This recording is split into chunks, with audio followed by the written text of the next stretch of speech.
Yo tout le monde, c'est Swiss Motoboy, j'espère que vous allez bien. Aujourd'hui, nouvel essai de la Benelli 752S.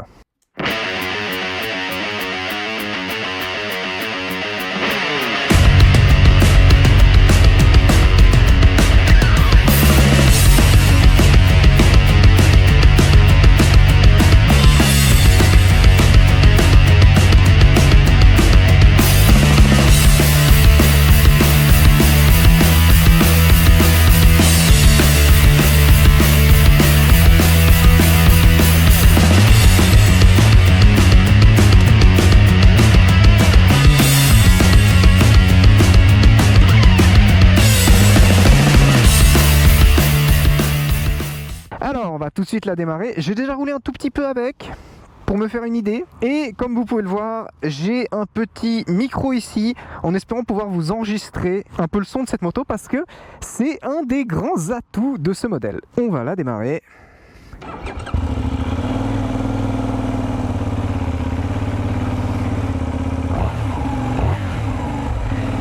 Je sais pas si vous entendez bien. Et ce pot là, franchement,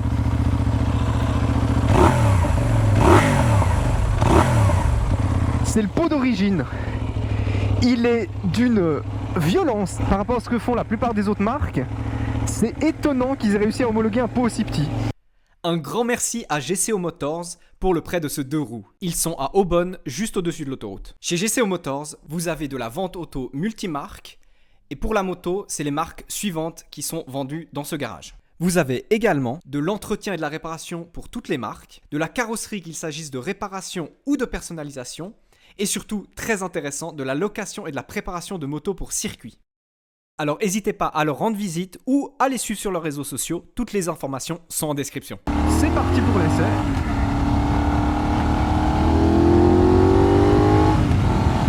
Et là déjà vous voyez ce que je veux dire, le bruit sonore de cette moto est vachement sympa.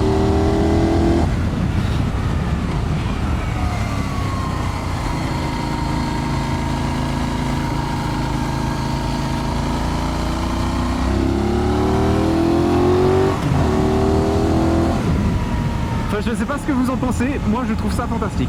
Elle fait un beau bruit et ce bruit rauque et tout, tu le ressens aussi via des vibrations dans le moteur et tout. C'est très agréable pour ça. Alors faut aimer les motos qui vibrent, faut aimer les motos qui donnent ce genre de sensation. Mais c'est vraiment cool. Enfin, ça donne tout le temps envie de mettre un petit coup de gaz pour ressentir ça.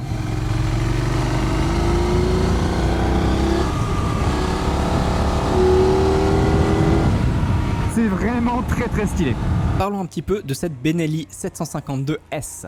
Elle est équipée d'un bicylindre en ligne à refroidissement liquide, d'une cylindrée de 754 cm3 qui développe 76,2 chevaux à 8500 tours minute et un couple de 67 Nm à 6500 tours minute.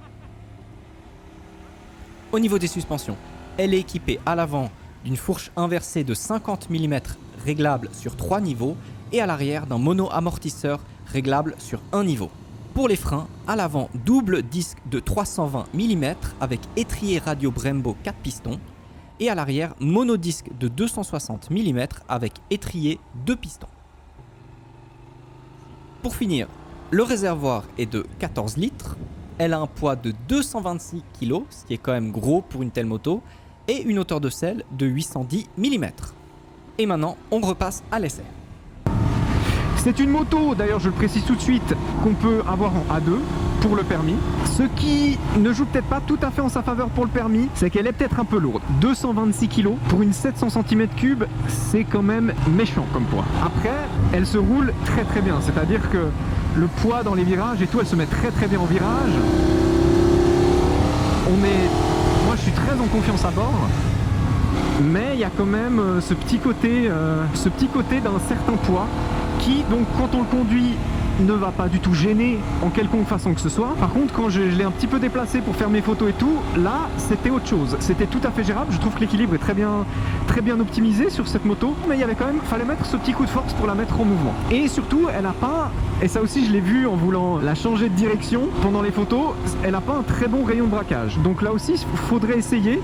Je sais pas si, en fonction des exercices qu'il y a à faire avec, pour le permis en Suisse, est-ce que c'est une bonne solution? Vous savez quoi? Je vais juste me faire un petit aller-retour sur cette route parce qu'elle est vachement sympa et parce que je me suis quand même retrouvé derrière un L en Tesla. J'en profite vite de m'être arrêté. Je suis sur une, disons que je suis sur une très bonne pointe des pieds au max, donc je suis très bien en termes de hauteur. C'était quoi, 810 mm de hauteur de selle? C'est vachement bien. Par contre, là où cette moto a pour moi un petit problème, alors de nouveau, je dis problème parce que en fait quand je l'ai roulé environ 10 minutes avant de commencer l'essai et je me suis fait surprendre au premier. J'ai essayé donc un freinage, un peu freinage d'urgence, et j'ai eu l'impression que j'avais tout l'arrière qui venait s'asseoir avec moi en haut. En fait, les suspensions avant, quand tu fais un freinage d'urgence, elles s'affaissent vachement et t'as l'arrière qui suit. Alors là, c'est vraiment quand tu fais un freinage seulement de l'avant, mais en gros, ben, oh là. C'est un peu le freinage d'urgence qu'on va avoir tous le réflexe de faire, même s'il faudrait faire freinage avant-arrière. Et donc là, j'ai vraiment été surpris, j'ai eu un petit ouh, qu'est-ce qui se passe? Au deuxième freinage, dès le moment où je savais que je devais m'attendre à ça, il n'y avait plus aucun souci. C'est-à-dire que la moto, vu qu'elle avait plus cette possibilité de me faire flipper, et ben j'ai simplement pu freiner normalement en m'attendant à ce que ça s'enfonce autant, et le freinage est plutôt bon, vraiment. En même temps, Etri et Brembo, c'est pas mal. En tout cas, de nos jours, c'est un petit peu le gage de qualité.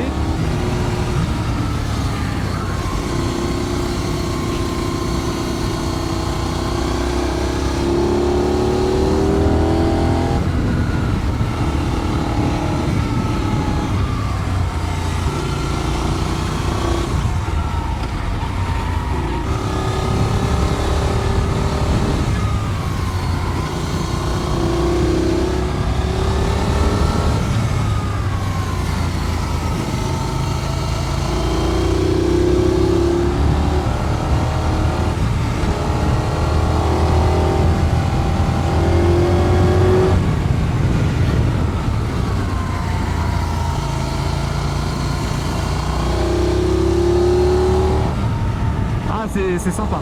Ce que je remarque aussi tout de suite, c'est que je mettais des bons coups de gaz sans partir vraiment en excès de vitesse. Donc ça, c'est très cool aussi. En fait, c'est une moto qui a une bonne puissance pour nos limitations sur route. Donc ça, c'est aussi très sympa. Et vraiment là, en virage, je suis très en confiance. Il y a eu 2-3 fois, c'était un peu bosselé.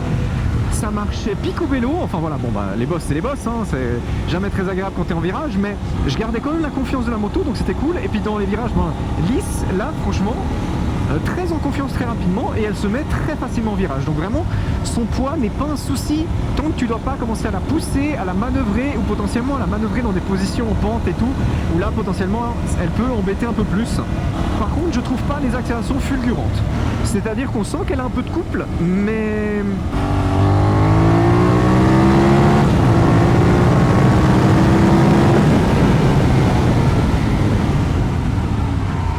Wow.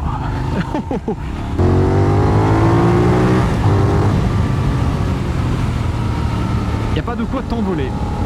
Mais c'est ça que j'aime quand j'essaye de ces motos qui sont en trop de pensée pour le A2, c'est que en fait, souvent c'est des motos qui sur nos routes, c'est là où tu te fais vraiment plaisir, tu vois, parce que tu peux ouvrir, tu peux mettre des gaz, tu peux faire jouer le moteur. Alors qu'après avec une 1000 ou comme ça, t'es tout de suite toujours très limité en termes de mouvement. Après, ben, quand il s'agit de faire une grosse accélération, c'est sûr qu'une 1000 te sera plus sympathique que celle-ci. Mais là, en termes de sensation, c'est fou. Et surtout, vraiment, ce moteur qui vit, tu le sens vibrer, tu le sens travailler. C'est vraiment très sympa. Mais il faut un petit peu jouer avec les vitesses pour avoir de la puissance en sortie de virage et tout. Comme pour toutes ces motos, un peu 600, 500, 400 cm3. Voilà, tu joues pour avoir ça. Sinon, les rétros d'ailleurs, je tiens à le dire. Donc, il y a un petit texte qui est noté dessus. Objects in mirror are closer than they appear. Moi, ce que je comprends avec cette phrase, c'est que ça veut dire les objets sont plus proches que ce qu'on en a l'impression avec ce miroir là. Donc c'est toujours une petite information à savoir. Moi je trouve juste que là l'emplacement est horrible parce qu'en fait la plus grosse partie du miroir c'est moi. Je me vois que moi dedans. Après celui-ci à droite je l'ai un peu mieux réglé d'ailleurs, mais je fais quand même donc toujours partie de la plus grosse partie du miroir. Et donc tu travailles que avec la pointe. Ce qui fait que tu as un très gros miroir dont tu n'utilises qu'une partie extrêmement minime. et la partie la moins volumineuse, donc là où tu as le moins de potentiel d'y voir quelque chose de toute façon. Un peu dommage pour ça. Pourquoi mettre déjà les miroirs qui sont juste au-dessus des poignées? En général, moi je suis pas très fan parce que c'est presque obligé que c'est toi qui sera le plus vu dans ce miroir.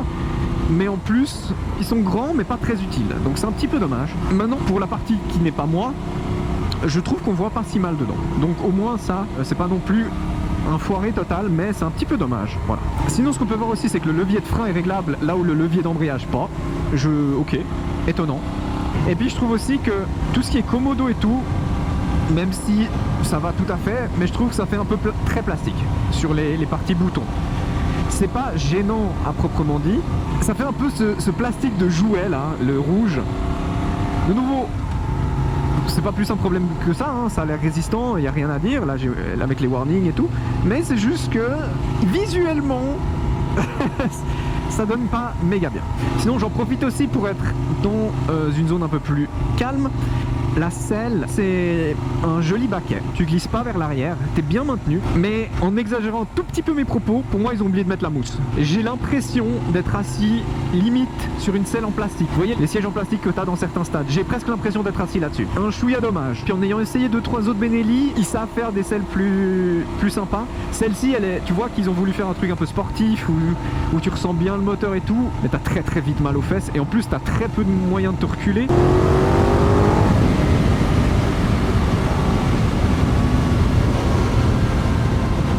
Et la moto vit vraiment pas mal, hein. C'est... De nouveau, je trouve que ça lui donne un vrai charme. Mais il faut aimer quand ça vibre. Parce que si t'aimes pas quand ça vibre, ça va pas te plaire. Ça me rappelle un petit peu quand j'avais testé, mais ça fait longtemps que j'avais pas fait de vidéo de ça. C'était un pote qui m'avait prêté pour un col, sa Ducati. Ça me rappelle un peu ces sensations moteur là. Voilà, Benelli c'est une marque maintenant qui appartient à des Chinois, mais à la base elle est italienne et t'as l'impression qu'ils ont quand même gardé un petit peu l'âme italienne, qui sont des moteurs un peu plus vibrants, qui te donnent un peu plus de sensations en termes de retour moteur, etc. Sinon au niveau de la position de manière générale, je trouve qu'on est très droit. Le guidon il est bien positionné, je trouve bien. Moi je l'aurais aimé, mais ça c'est toujours ma petite préférence personnelle, un guidon un peu en poil plus large. Mais sinon vraiment t'es bien positionné, t'as le dos assez droit, les jambes sont pas très serrées, franchement t'es bien posé. Il y a vraiment juste pour moi la selle qui est d'une dureté légendaire. Donc c'est comme si tu avais un siège en plastique vibrant quoi. Donc c'est un petit peu spécial. Et pour vous dire, j'ai les courbatures de ma session grain d'hier qui se sont réveillées ce matin. Voilà, ça picote encore un peu plus. Donc je suis encore un peu plus fragile de mon fondement. On va essayer de faire un gros freinage. Ah, l'ABS se déclenche assez tard, c'est pas mal. Et à l'avant aussi, j'ai pas l'impression qu'il s'est déclenché plus que ça.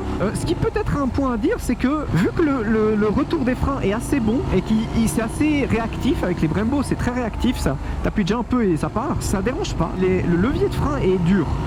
Et assez vraiment dur. Alors voilà, c'est une moto, elle a passé il y a peu grâce à moi les 200 km, donc elle est toute neuve, voilà. Donc ça va sûrement encore se ramollir un petit peu, mais il faut quand même faire gaffe à ça. Et donc je pense que dans son segment, de manière générale, elle n'est pas spécialement bon marché, elle n'est pas spécialement puissante, elle est spécialement lourde, ça c'est plutôt négatif. Mais par contre, sa présence moteur, je parle vraiment de la présence et pas de la puissance délivrée, mais de la présence c'est vraiment sympa.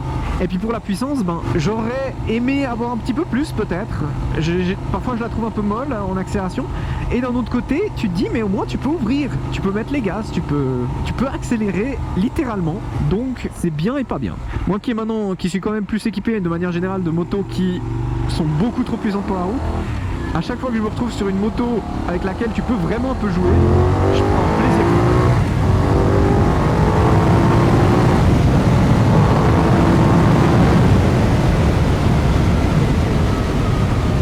Ah, le bruit il est vraiment cool. Sinon au niveau des suspensions, alors c'est un peu, elles sont pas douces en mode, les bosses tu les sens bien et elles ont une bonne fermeté quand tu fais quelques routes comme ça en la poussant un petit peu, donc pour ça c'est plutôt cool.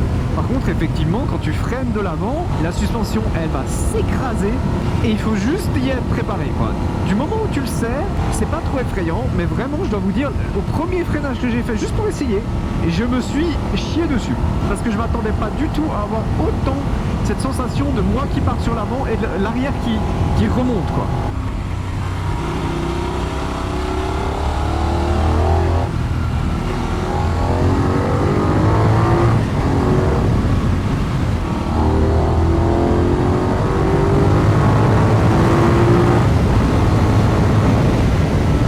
dois lui donner un peu le temps d'accélérer. Par contre, elle va bien monter en vitesse. Ça va pas être explosif comme montée, mais c'est une montée très agréable. Et en plus, bah, ton accélération, tu la kiffes 5 fois plus. Parce que tu as vraiment ce moteur qui fait comme ça et qui monte en puissance et qui fait son bruit comme ça très rauque. Non, c'est très sympa. Non, franchement, je savais pas à quoi m'attendre. Disons qu'ils ont réussi à faire vraiment bien les choses et que, en dehors peut-être des suspensions qui sont pendant les freins un petit peu trop molles et du poids qui est de manière générale un peu trop lourd, on est vraiment sur une moto très sympa. En tout cas, je prends énormément de plaisir là. Avant dans les virages, je kiffais vraiment le moment. C'est très cool. T'as toujours envie de donner des petits coups d'axel, c'est dingue. Ce moteur, il a tellement un caractère sympa que t'as toujours envie de mettre un petit coup de gaz pour l'entendre travailler. Et puis bah voilà, en termes d'électronique, on a simplement de l'ABS. Donc c'est une moto qui est électroniquement très basique. C'est pas spécialement gênant. Pour moi, je trouve. Moi, j'aime bien. Autant je suis le premier à être fan d'avoir un petit régulateur de vitesse, d'avoir des choses comme ça. Autant une moto brute comme ça, du moment où tu dois pas aller faire 400 kg d'affilée, et ben ça me gêne pas du tout et c'est vraiment plaisant de se dire bah voilà, j'ai un truc un peu brut quoi. Juste voilà, ce que j'ai, c'est ce que voilà. Il n'y a pas de moyen de modifier plus que ça le comportement de la moto comme ça. Elle n'est pas surpuissante, donc il n'y a pas besoin de lui mettre un mode pluie ou comme ça. Voilà, c'est une moto qui va très bien pouvoir se gérer sous la pluie et tout. Et puis ce bruit. J'ai quand même remarqué chez Benelli, le bruit moteur, le caractère moteur en général est plutôt sympa. Faut vraiment le dire. Et puis sinon, l'embrayage, je le trouve normal. Enfin, c'est plutôt simple de changer les vitesses. Il n'y a rien de dire de spécial, c'est un bon embrayage. Après, on sent quand même que c'est une moto qui te demande vraiment d'être dans le bon rapport, ou en tout cas pas trop loin du bon rapport, et qui aura, je pense, vite tendance, si tu mets pas assez de gaz ou comme ça, à caler, tout comme si t'es pas dans le bon rapport, et ben t'auras une reprise un peu molle. Ouais, là par exemple je voulais déjà mettre la deuxième pour être un peu plus doux au niveau des gaz et je voyais que la moto elle était pas loin de caler. J'ai dû reprendre le levier pour éviter qu'elle cale.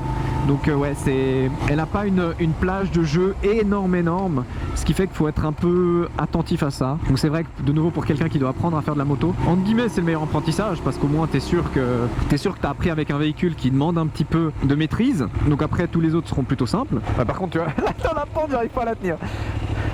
Sans les freins, je la tiens pas. En tout cas, j'espère que ce petit essai vous aura plu. Même si c'est une moto qui est pas toute neuve, je trouvais très intéressant de pouvoir l'essayer. Enfin, c'est des modèles qu'on voit pas souvent et donc on sait pas. Voilà, est-ce que c'est juste que c'est des modèles méconnus ou des modèles qui sont pas très appréciés?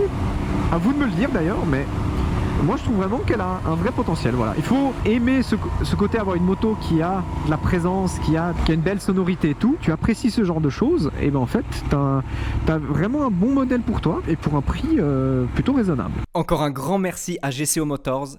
Vous trouverez toutes les informations en description. Bon, avec tout ça, je vous laisse. J'espère que cette vidéo vous aura plu. N'hésitez pas à laisser un petit commentaire, à vous abonner, à partager, à liker, ça m'aide énormément. Et puis bien sur ce, je vous dis ciao.